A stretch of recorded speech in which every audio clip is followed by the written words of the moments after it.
Filmmakers who built careers off the lot, away from gatekeepers, away from the system, did it by deciding the work was worth doing, whether or not anyone gave them permission to do it. And that decision is yours to make right now.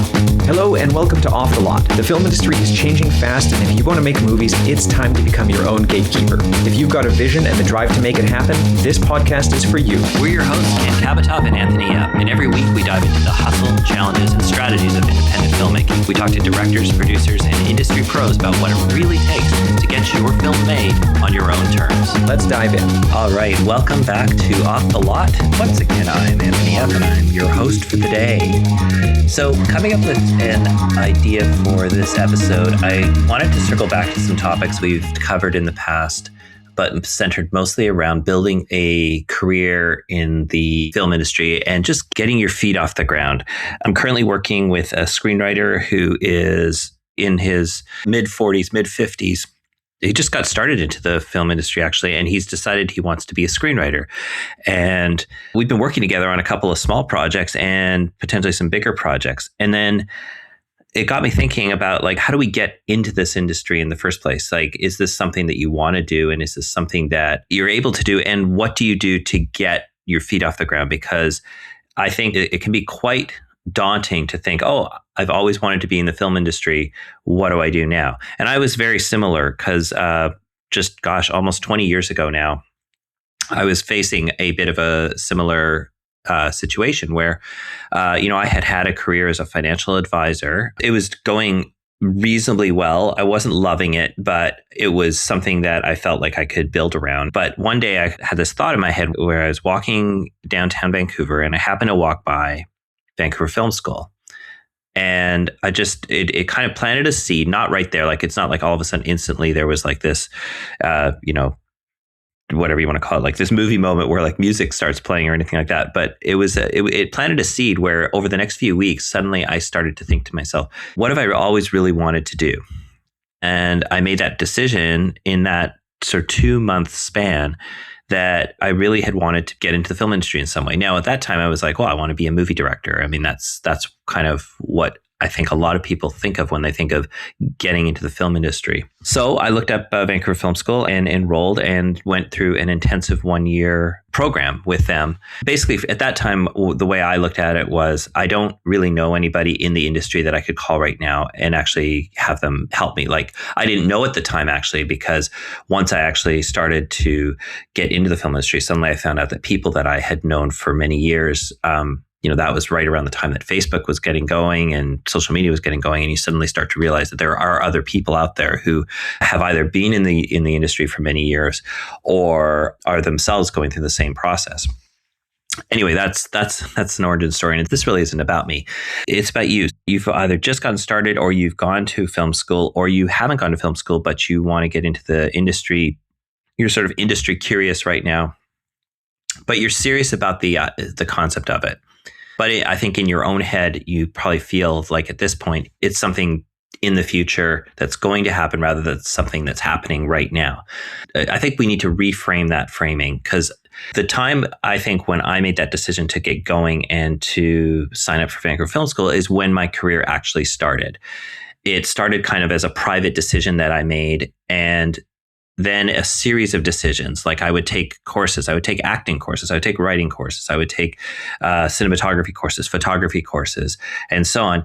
And these were all these little pieces of decisions that we were making, and before I was actually out there earning money or what I perceived was starting my career. And that, for me, I think, is what the framework that I want to focus around. And it's a very stoic philosophy. It's this idea that you're building your career deliberately, but you're building it intentionally and you're building it on your terms, and you're not waiting for permission to enter into the film industry or enter into the movie industry. You're taking control of what you can control and making this your own.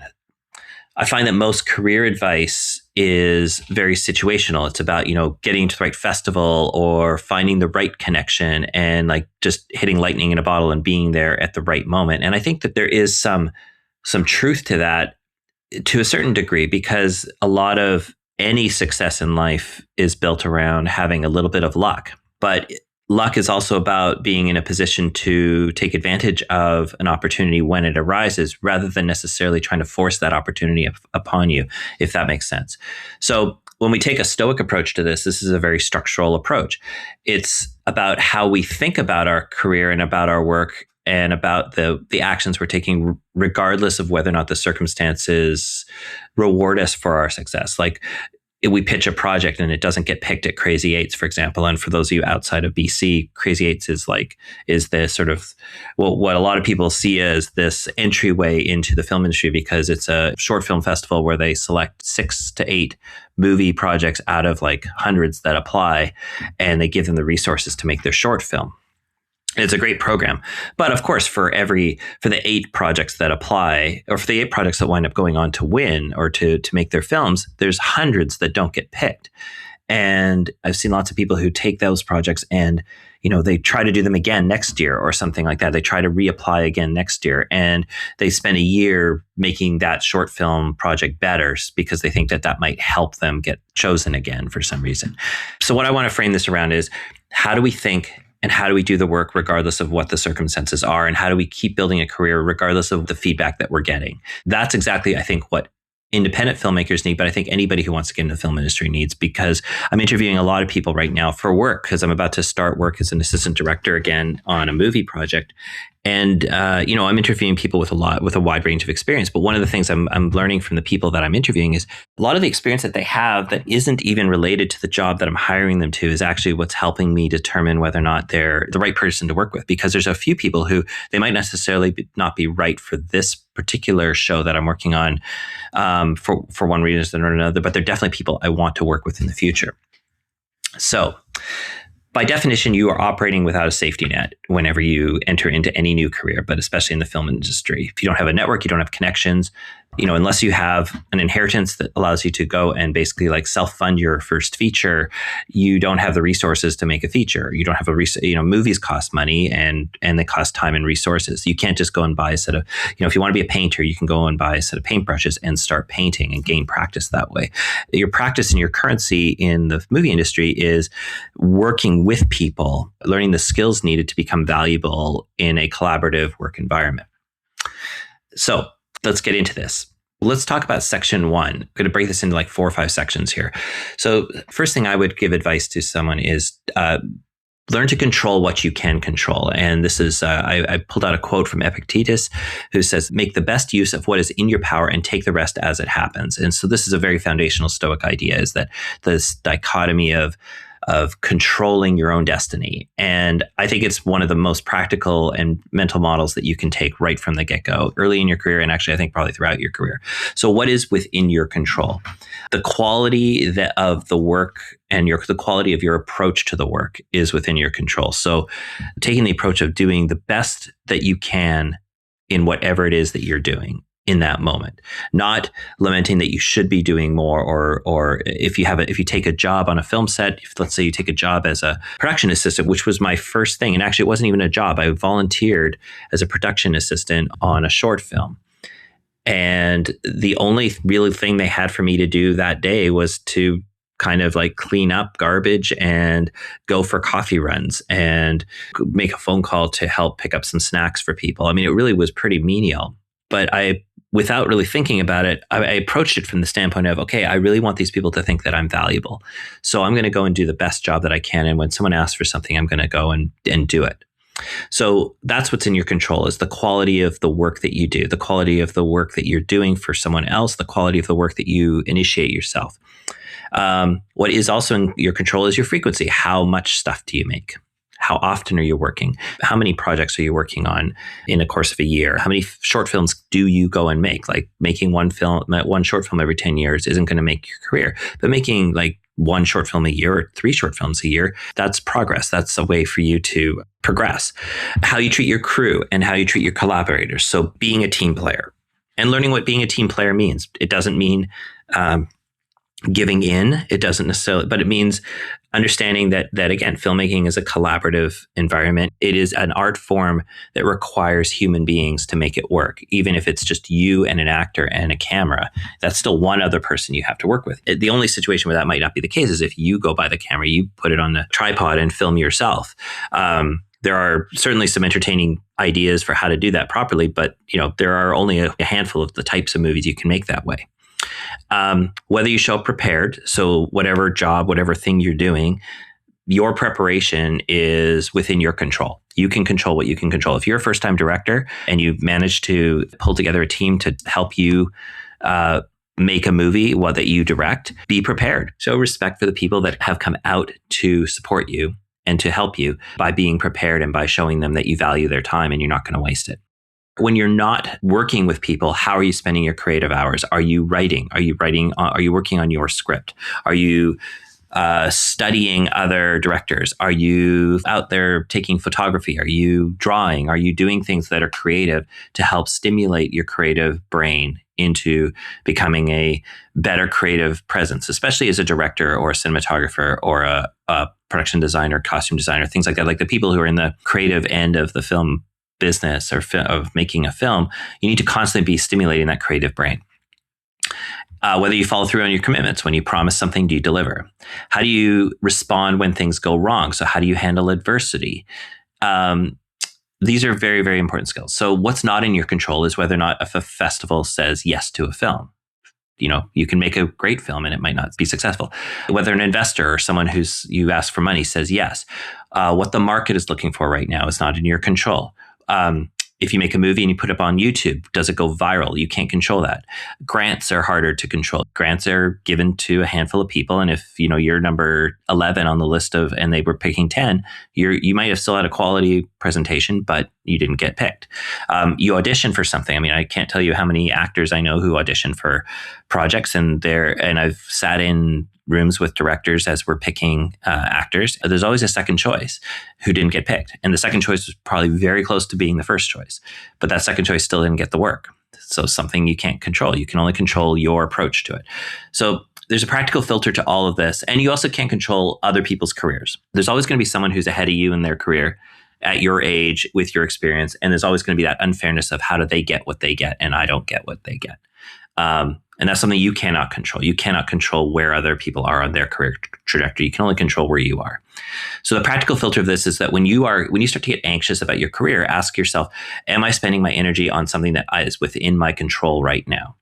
And if it's not, that should be a trigger for you to redirect that immediately. So if you're spending all your time worrying about all these things that are outside of your control, reframe that right away and start thinking, well, what could I do that's within my control? There's an early career mistake here, which is spending enormous emotional energy on outcomes, waiting for acceptances, waiting for permission, and waiting for the review, like hoping that you have this brilliant idea for a story and trying to pitch it and spending all your time early on before you've proven yourself, hoping that someone is going to see your idea and want to hire you to do it. That's an enormous amount of mental energy spent trying to hit a bullseye that's going to constantly be moving. So focus on the things you can control. Waste no more time arguing about what a good man should be, just be one. This is Marcus Aurelius' quote. And how this applies to film is you should not be arguing with people about what real films are and saying that, this is how I would make a film. This is how I would make this. This is how I would do that. What you should be doing is just doing it.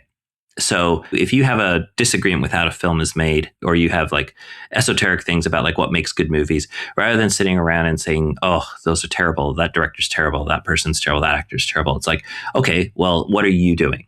The more time we spend, someone used to tell me this, it was like confessing other people's sins.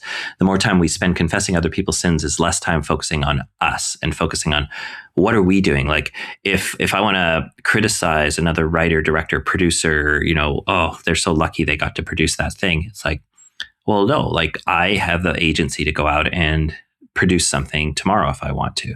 Then this applies especially in Canada, because Canada has a very robust public system of funding, but it's also very choose me based. There's grants, there's telefilm. All of these things are outside of your control. You can only control the application, the quality, and then you can control your track record and your track record trajectory by doing work. The one funny thing about telefilm or about all these things is that they look for, well, what have you done to prove yourself? And if you can't just leapfrog over that and fake your way into it, you have to have done something. So doing something is the key.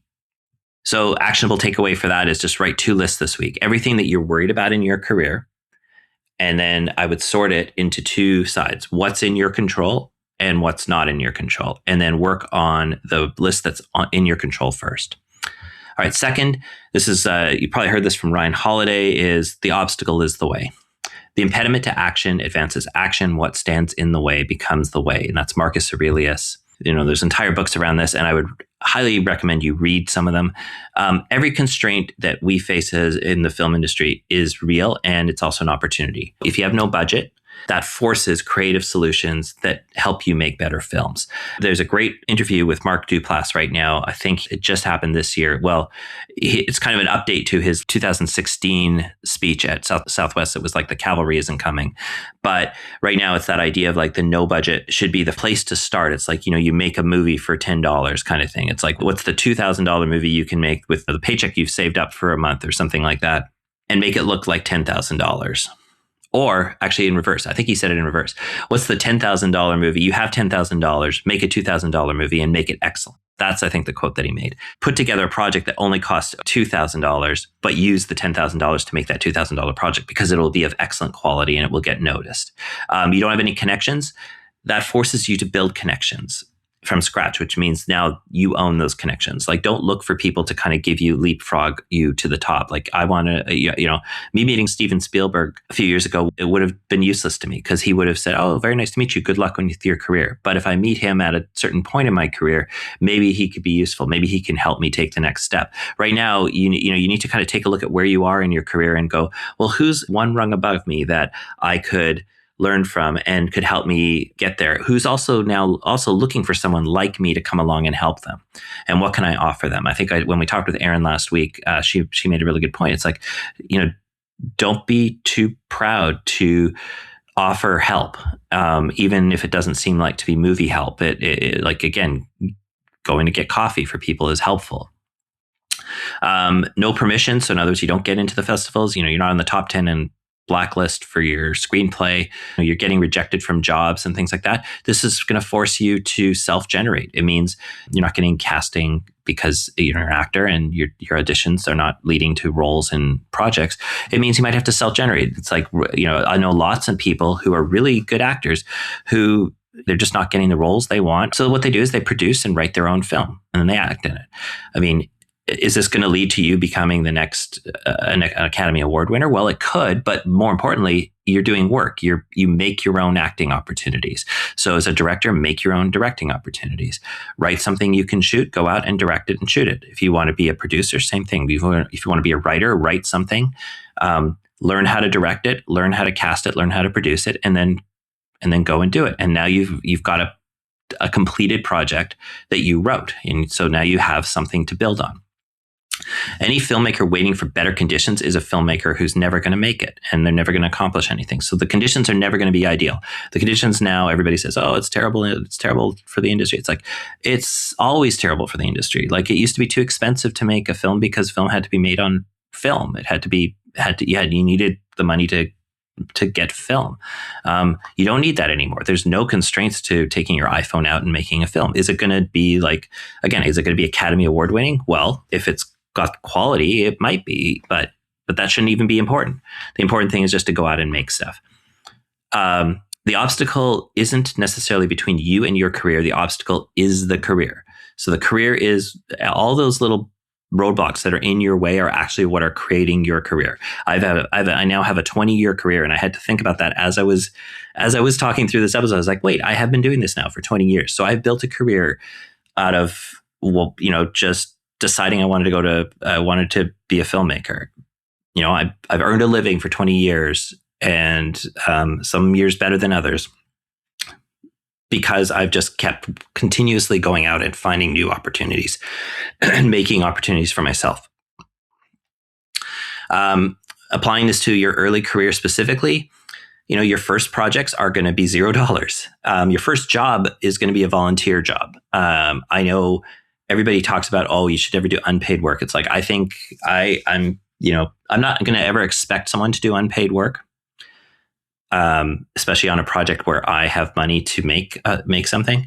But I think you have to be willing to do unpaid work. I think volunteering and getting your name out there and meeting is the one way to get your foot in the door, because you just need to do it. Like the Crazy 8 Film Festival in Vancouver is a very good example. It's all volunteer based. They even have people in the industry who come in and help out, because just to give back and so on. That's where you get your foot in the door, is volunteering on other people's projects. And sometimes, if there's no film industry in your area, if there's nobody, it's like it's deciding, okay, I'm going to make something that isn't monetarily based. I'm not going to try to make something that's going to be for a job. I'm just going to make something. And sometimes I might be gathering some of your friends together who aren't even in the industry and say, hey, you've always wanted to act.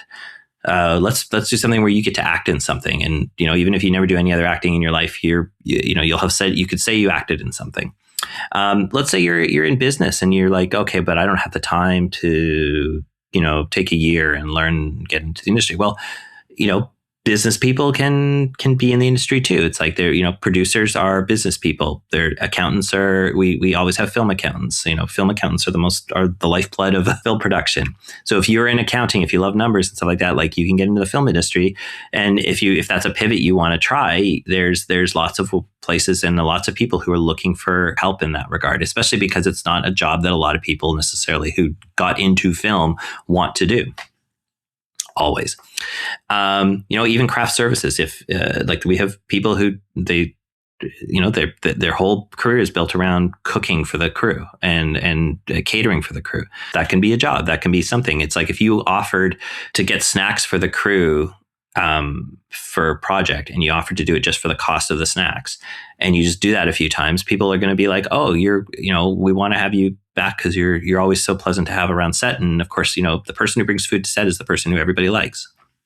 So just think about that in your early career. Find ways in the door. Find things that that make you valuable. Those first projects are going to be underfunded, free, whatever it is. You are going to get rejected from festivals. You should submit anyway. Every rejection is just a learning experience. It's just something that gives you more data of like, oh, okay, if you have the resources and you're able to make, a short film every weekend or a short film once a month or something like that, you start getting feedback on those short films and you start getting better at them. You start learning. You go, okay, I'm going to practice a particular director that I admire. I'm going to try practicing shooting a film the way that person would have shot the film. And I'm going to go out and try it. And you start to iterate. And that's not, that's how we learn. That's how directors become directors. I mean, directors have to build on other directors' work. So I think if I was, as a director, like even as a director myself, I find the films of the vibe that I'm going for, and I study those films, and then I start studying like what they did to get certain effects across, and then I go, okay, well, how can I take that approach in my next film and get the same effect? And oftentimes, because if you directly copy someone, you're not going to get the same effect. But what you do is you infuse your own sensibility into it and your own voice into it. And suddenly it becomes something that is your own. And now the execution of it is the thing that you work on. It's like if you're a batter in a baseball player, hitting a baseball is the hardest thing in the world. The only way to hit a baseball or to learn how to hit a baseball is to get into the batting cage or have someone throw a ball at you and try to hit it. And, at first you start, the ball comes in at like 50 miles per hour or slow enough that you can see it. And then you start to get your timing down, and gradually you increase the speed of the ball so that your eye adjusts to each new iteration to the point where now if the ball comes in at 100 miles an hour, you can pick it up and hit it. And if it's coming in as a curve, you've learned how to sight it and you've learned how to adjust your stance. Like that's a millisecond of reaction time that you build up over many, many, many, many, many years of just getting in a batting cage and learning to swing a baseball bat. That's the key in here is you need reps and you need failure. You need lots and lots of failures in your reps. You need to have a few of those. And the thing is that when you're dealing with other people's money, you don't feel like you can fail. So when you're doing it by yourself, like 13 Miles was a great example of that, because we were working with other people's money, but we were working with other people's money who were betting on our futures and our careers. And hopefully the film as well, but betting on Helena and I to make a movie. So we had some of that freedom to like experiment and try things, and some things work and some things don't work. So some people say, well, I can't find people to help me make my film. So then go and learn every job. Like become your own sound person, become your own camera person, become your own, learn lighting, learn all these things. Like, can you go and make a film by yourself? You absolutely can. I mean, in the pandemic, there are lots of people who went and made films by themselves. So you can go and do it. Just you've got to learn the techniques. So, I mean, YouTube can teach you everything. You need to know about how to do every job on a film set. And then you just go and practice it. And you practice it until you see where your deficiencies are. And hopefully at some point, by practicing it enough, you start to share what you do with other people who also are in the film industry. And someone says, hey, I'll come out and help you shoot your next film, or I'll come out and do makeup on your next film for you. You don't have to do makeup on your next film. So Albert Einstein said this once, he said, it's not that I'm so smart. It's just that I stay with the problems longer. So that's an interesting idea, and it kind of fits into the spirit of this, is that the next run isn't somewhere ahead waiting for conditions to improve. It's the project that you can make now with what you have. So waiting 5 years to make your dream project isn't going to advance your career, but making something tomorrow will. Making something today will. I think in early phases, you should be thinking volume over weighting. Your career is built on accumulation of assets, of decisions to make the next thing, and not holding out for the perfect thing. And this is a lesson we have to constantly come back to, because, we have ambition and we want to go for bigger projects. It's like, I want to do something that's going to get attention, and, it needs to be $1 million or $2 million. It's like, but it's hard to raise $2 million. It's hard to raise $1 million. It's like, but it's easy-ish to save $1,000. It's easy-ish to say, okay, if I could make a film for $10,000, could I save $10,000 in 6 months or in a year, and work at a job, even if it isn't in the film industry, that allows me to do that? And if I could, then what would that be? What would that film be? What would a $10,000 film be? Actually, again, going back to Mark Duplass, what would a $2,000 film be?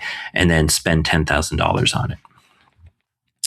Begin at once to live and count each separate day as a separate life. And this is a Seneca quote. So don't wait for that feature to start living like a filmmaker. Like, you are a filmmaker because of, that can become your identity by acting the way a filmmaker acts. And so that kind of flies into the idea of saying, make short films, work on films, and so on, and just constantly be putting yourself in situations where creativity is happening. So identify an obstacle right now for you that feels like it's blocking your next project, and then reframe it. So how does that obstacle become the project? What can you make because of that constraint and not in spite of it? So, and a really good way to think about that is, like, if you have a big project idea that you have on the horizon, is document the making of that project and the struggles that are coming to, because you could turn that into a full documentary about your process and about how things are developing and the frustrations on the way. Okay. Next part, ego is the enemy. So be a student. And ego is the enemy of what you want and of what you have. And that's a quote from Ryan Holiday in a book called Ego is the Enemy. The thesis of this is basically the biggest obstacle to doing good work isn't external.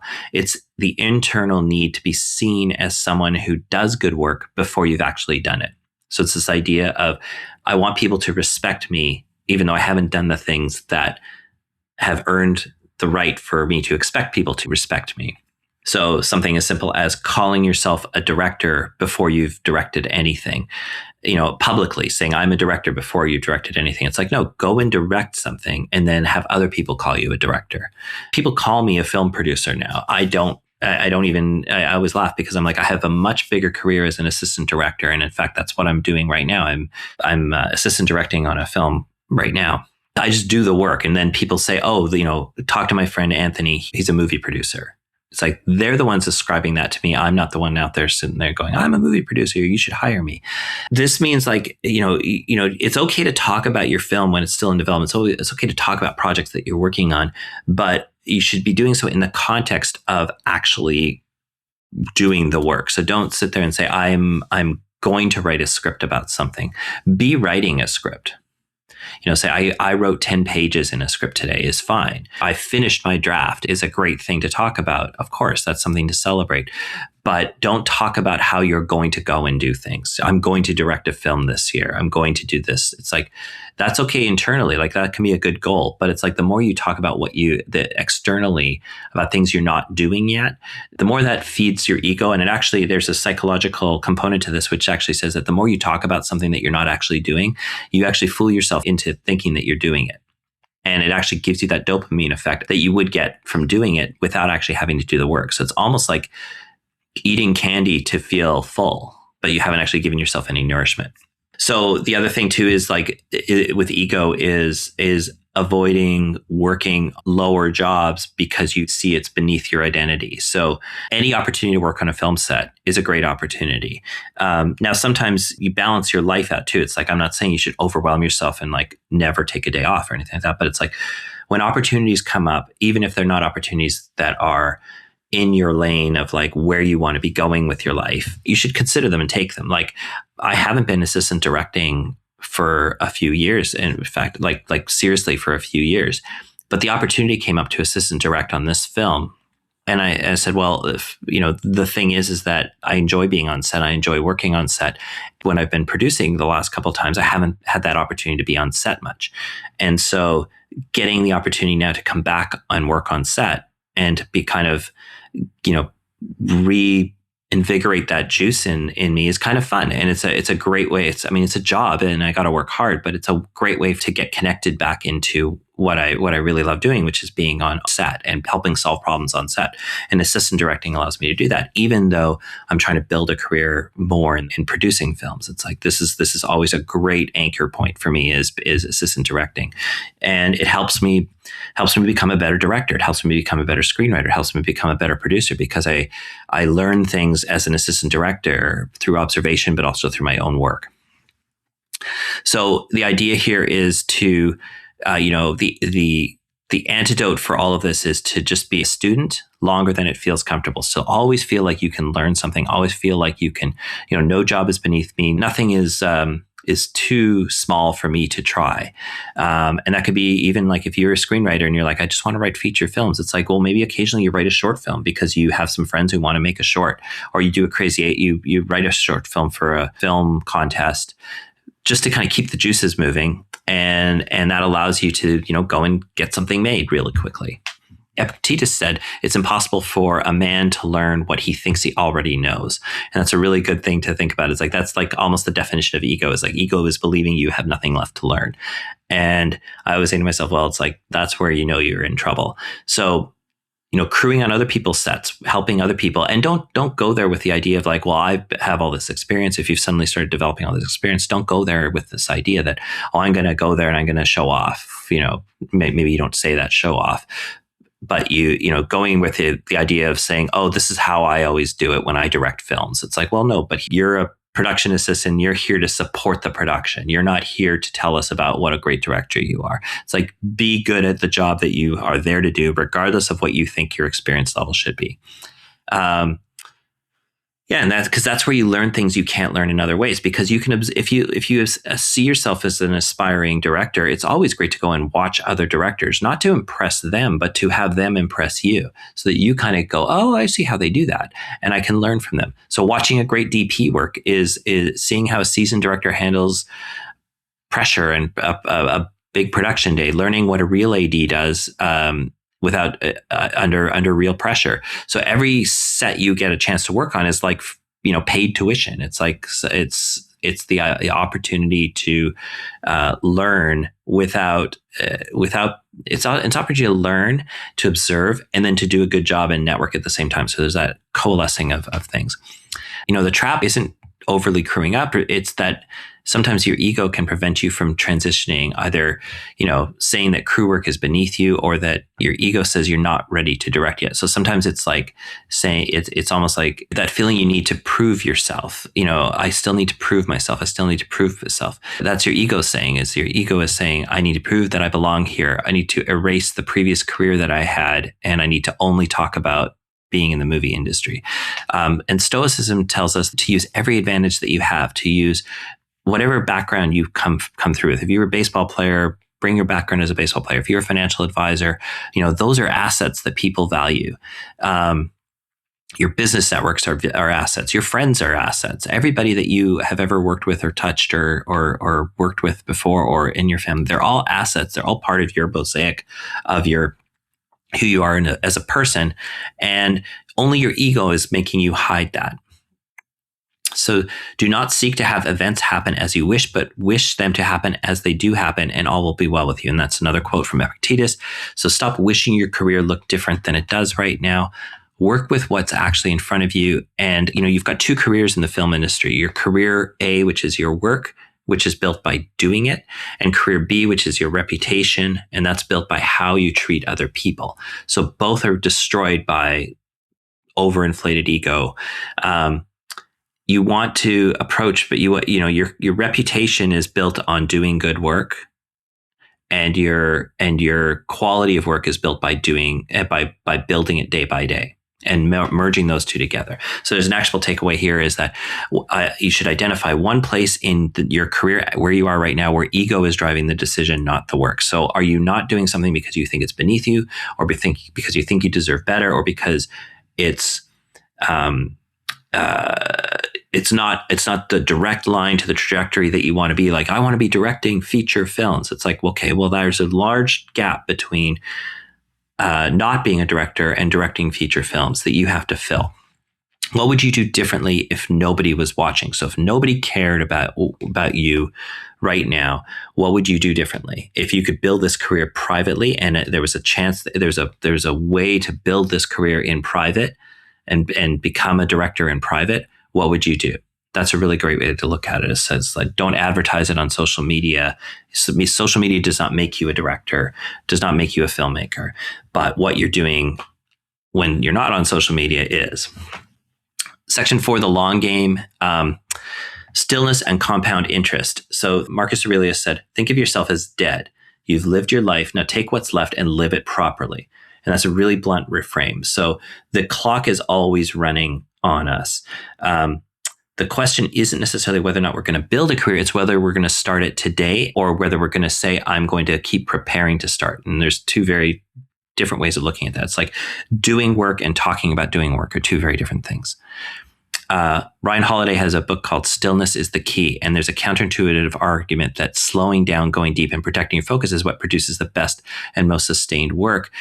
And that's important as well. It's like, that doesn't mean you have to work fast.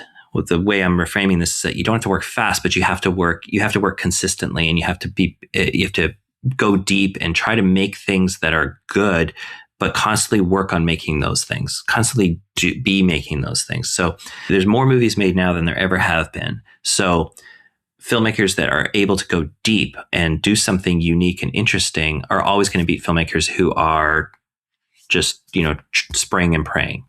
Seneca said, luck is what happens when preparation meets opportunity. And that kind of circles back to what I said at the beginning.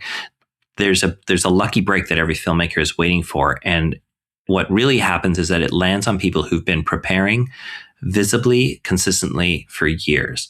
Every breakthrough filmmaker has been making stuff for a while. So you should think about it that way. There's very few people who come from nothing, like go from 0 to 100 in one cycle. Like, you have to go through many, many, many cycles. And this is kind of like the compound interest of a film career.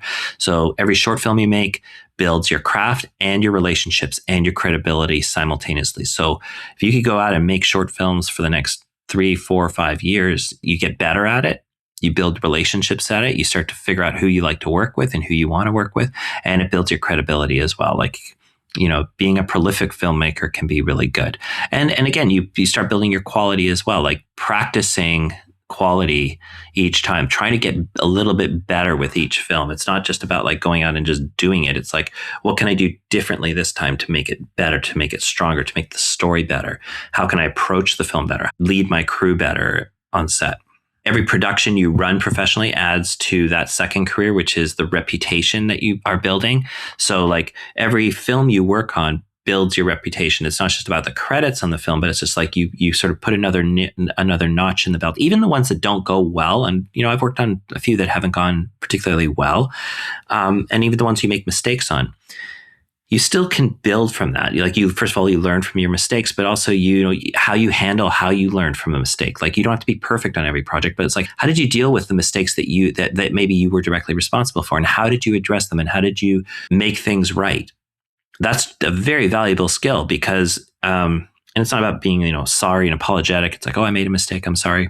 If you make a mistake, how do you solve that mistake? Because that will set you up for success later. Even if the people around you say, oh, I won't work with that person because they made that mistake. You learning how to get through mistakes that you make and finding a way around that, finding a way to make, to turn mistakes, to turn learning experiences from mistakes, or to take learning experiences from mistakes. It is an internal way of working on yourself, an internal way of working on yourself, so that the next time that you go out there and do a project, you're stronger, you're fortified. And the interesting thing in this industry, and everybody says, oh, you know, you make one mistake and people will blacklist you. It's like, I'm going to tell you this right now. It's like, you might cut a few ties sometimes by making mistakes, but there's always someone else out there. And people have very short memories. As long as you keep your integrity, as long as you're not screwing people over and trying to, in it for yourself, as long as you're not bringing your ego to the table, as long as you're learning from your mistakes and applying them to your next thing, you know, the people that have said they don't want to work with you again because, you know, you're too careless or whatever it is, like the people, or you're too inexperienced. Those are the same people 10 years later circle back and suddenly you guys are partners, or sometimes they're working for you or whatever it is. So think about that as you go through your career. It's okay to make mistakes. Learn from mistakes. Even if you can't work for the people that you made the mistakes with again, you can always find other people who you can work with. You're stacking on top of each other. Again, sort of the hitter's mentality, the baseball player's mentality. You're never as bad as your last strikeout. You're also never as good as your last home run. So somewhere in between is your career. Every time you add, you know, and that falls through. It's like every time you follow through on a commitment, every time you do something positive, you become someone that people bring projects to. So every dollar you deposit in the positivity bank it compounds. But again, like mistakes take dollars out. So every time you violate someone's trust, you lose some credibility. That means your currency starts to go down. So it's just like a bank account. It's like you can't spend what you don't have. And credibility is something you're always building, and something that you can also whittle away at. So you have to constantly be looking for ways to build your credibility and build your internal strength, so that if you make mistakes, and when you make mistakes, because we'll all make mistakes, you have things to fall back on. Every relationship you build, every investor, every crew member you work with, every cast member you work with, every role you land, and even the ones that you don't land, even the ones that say no and so on, are all seeds that may grow in your 4, 5, 6 of your career. Like every time you get a no now, if you came at this honorably with integrity and so on, you solved a problem, you made a mistake, you made up for it. It may not pay off right away, but it'll pay off 5, 6 years from now.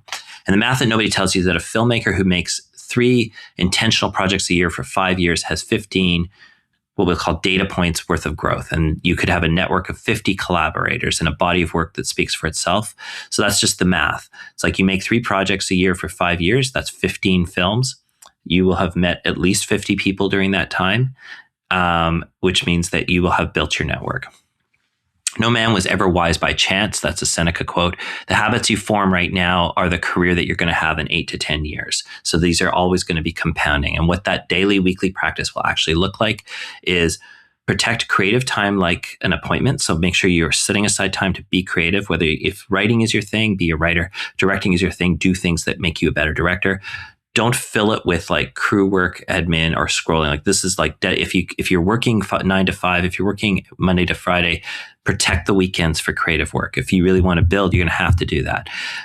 Do one thing per week that's going to advance you in your own projects, even if it's small. So it could be just, if it's writing 1 page in your screenplay every week, or if it's, working on a lookbook for a film. Or an idea, do something every week so that you feel like those creative juices are still flowing. Treat every production, even a $500 short, like it matters. So bring everything you can, even if it's a volunteer job, even if you're doing this for free, treat it like you're being paid top dollar, because every job you do matters, because someone's going to remember how you were on that project. And that's really important. So bring everything you have to it.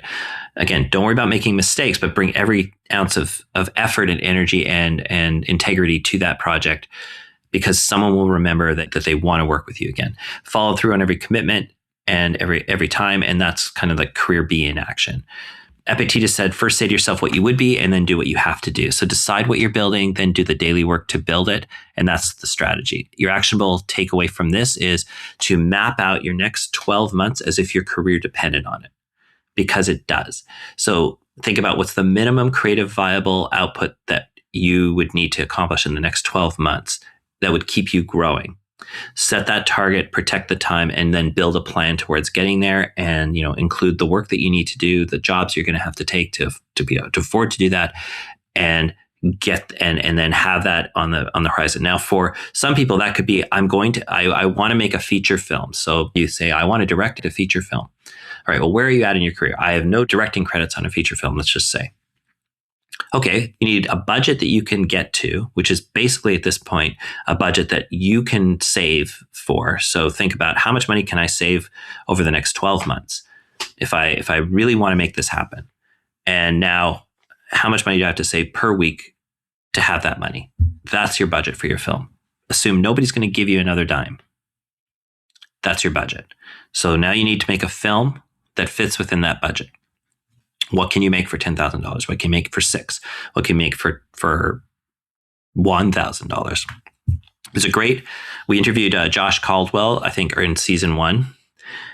He made his first film for $6,000, and it's called Layover. I highly recommend you look that up, find it. It's a $6,000 movie that looks like it was made for more.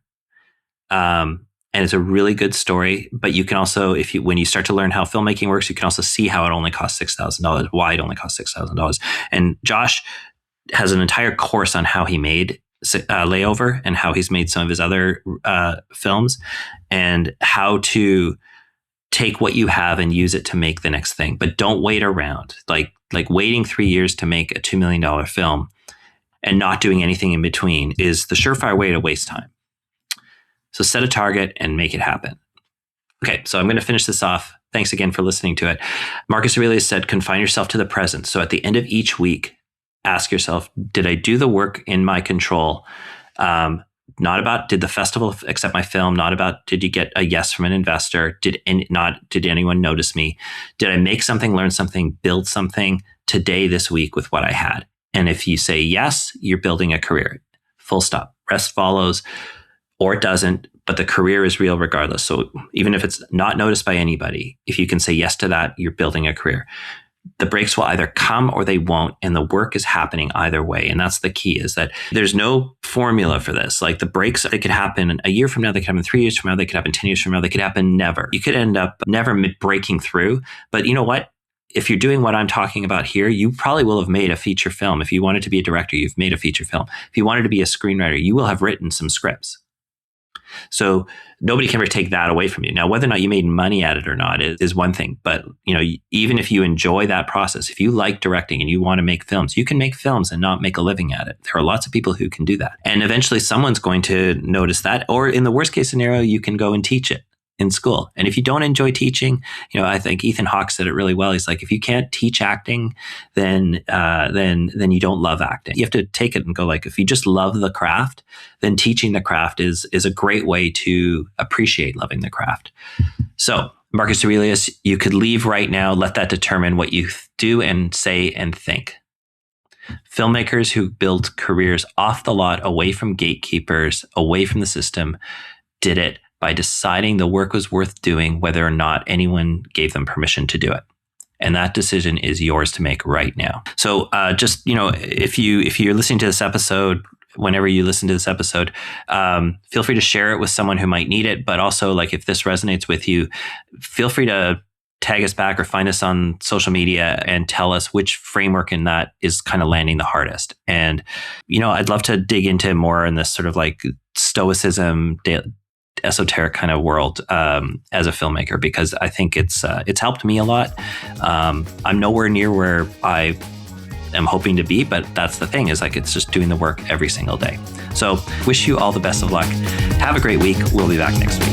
Okay, so that's it for this week's episode of Off the Lot. We want to hear from you. If there are any topics you want covered or any questions you'd like answered, please email us at podcast.offthelot@gmail.com. You can also find us on Instagram and YouTube. Our handles are in the show notes. Be sure to like, follow, and subscribe. And share this with your friends. See you next week.